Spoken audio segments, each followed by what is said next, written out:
Oh, yeah, one. You may change their name, honey. Change their name. Well, the name is. Oh, look who's here! Look who's here! My God! Wait, wait! Don't start whistling yet. You've got to unmute your mic for us to hear. There you go. Can you send me the link that, to not by messenger, but by another means? Because I wanted to sign in on my laptop, not my phone. Oh, well, the thing is, by the time we do that, then whatever, we're going to run out of time. So here you are on your phone, and it's fine, and we see you and we hear you. Let's, next year we'll put you on computer properly, and I'll send you the link. You'll give me an email address that I can have for you. But for now, how are you? This is, of course, the one, the only, the whistling Steve Herbst. Steve, how was your 2025?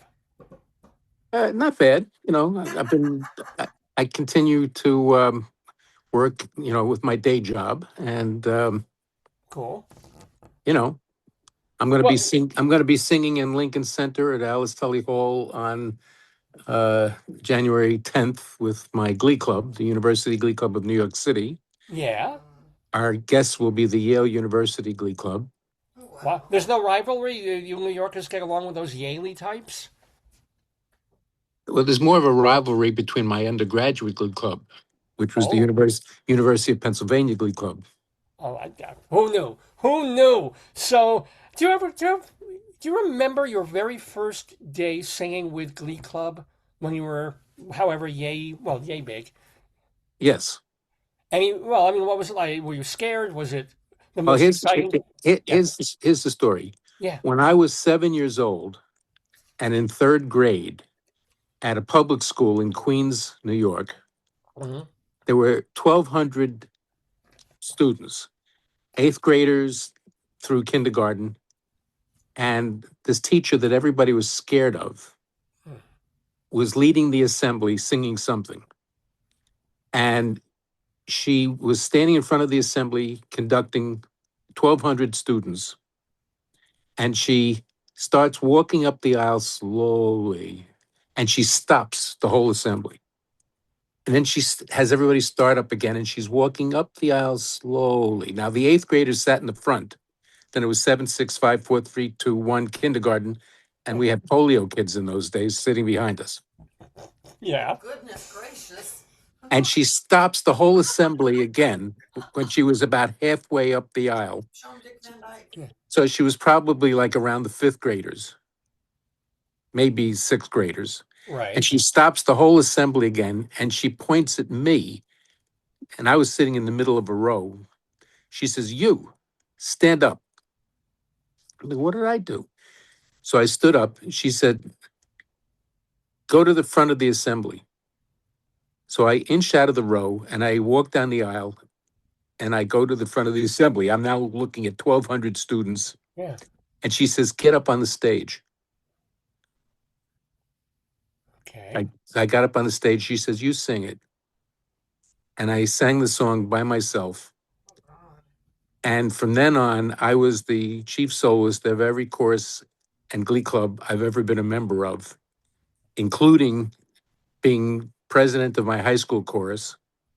I was in the Hackley Glee Club, University of Pennsylvania Glee Club for 4 years.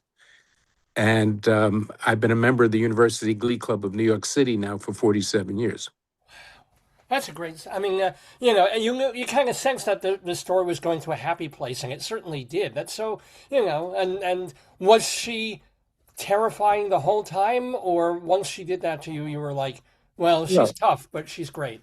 well, I was certainly terrified, you know, but, when the audience, all, 1,200 kids applauded me Oh, and the teachers and what have you. And like I said, from then on, even I was 7 years old, I was well, the chief, if you were chief seven, soloist. it would have been that would have been second grade, maybe, or I was a year ahead in school. I was in okay, third grade. very great, cool. Now, let me ask you before, because we have so many guests on this episode of the show. You usually do prepare a couple of jokes and then Mhm. take us out on some whistling. So let's make sure we have time for both. You got a Okay, joke or two for me? sure. How much does Santa pay to park his sleigh? I don't know. Nothing. It's on the house. That's very good. Got one more? Yeah. Do you know what you call people who are afraid of Santa? No. Claustrophobic. Oh. And do you have one more? I don't want to but if you have one more, I'll take it. Uh, yeah. Did you hear about this 92-year-old woman who decided it was time to move into senior living? No. And she lived in a house that she had inherited from her father, who had inherited it from her grandfather. She had lived there all her life. The basement was wall to wall, floor to ceiling, was stuff that had been accumulated by her father and grandfather. She didn't even know what was down there. But she decided if she was going to go into assisted senior living, she needed to sell the house. And if she was going to sell the house, she needed to get rid of all this junk that was in the basement. Right. So she got a guy to help move everything out of the basement and, spread it out for a yard sale. And then she notices for the first time there was a brass lantern on top of a pile covered with dust. And she rubs the lantern. Now you know what happened, right? Well, a genie pops out. A genie pops out of the lantern.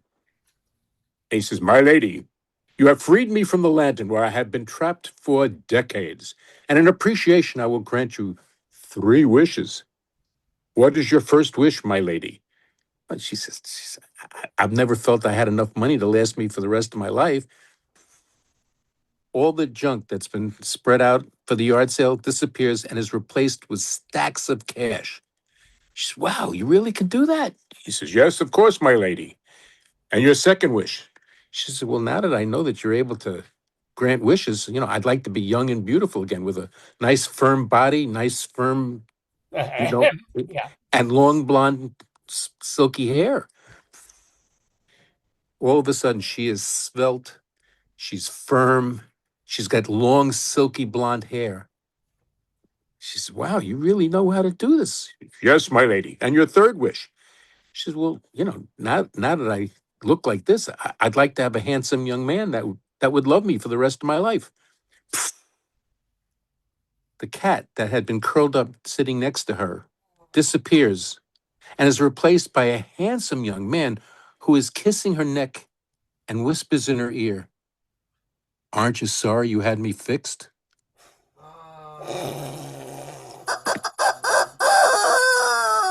Yes, ladies and gentlemen, Steve Herbst, whom we know from his jokes and from his Glee Club singing, but what we first knew him for, and what you'll take us out on, I hope, is just a little bit of some New Year's Eve whistling.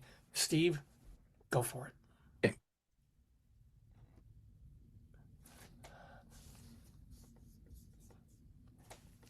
Incident. You don't hear me? Yeah, Steve. I have original sound from musicians on Zoom, and I'm just it's just silent blowing, which can be fun in other circumstances, but not when I'm trying to hear some music. See, you push a There's a button. way. I'm looking to see if there's a way to do it on the phone. Give it one more quick whirl, because then I also have to bring in somebody new to the neighborhood. Give it one more try.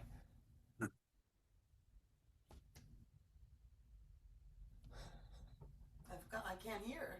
And he's not. He's first diddling with some buttons here. So, Steve, any luck? Uh, I don't know. Oh, yeah, try again. Try. No. No, sorry, man. We'll hear it in our dreams, Steve. I wish, but you know what? It's more important that we got to see you, that we got to wish you a very happy New Year. We got to hear your jokes and your great story, and that you're looking good, you're sounding good. We wish you a very, very happy and healthy 2026. Well, happy New Year to you and whoever that is there's with you, My wife. Yeah. Mrs. Lefkowitz. And I'm sorry you didn't get to hear my rendition of Old Lang Syne. Oh, well, next year, a new Lang Syne. And thank you again, Steve. We'll see you soon, man. Bye bye. Okay. Well, we're here in the neighborhood with our neighborhood New Year. We have so many wonderful guests to come. All these people have been in the neighborhood I think before. we had 3 or 4 so far. Yeah, well, we're parceling them out. There's so far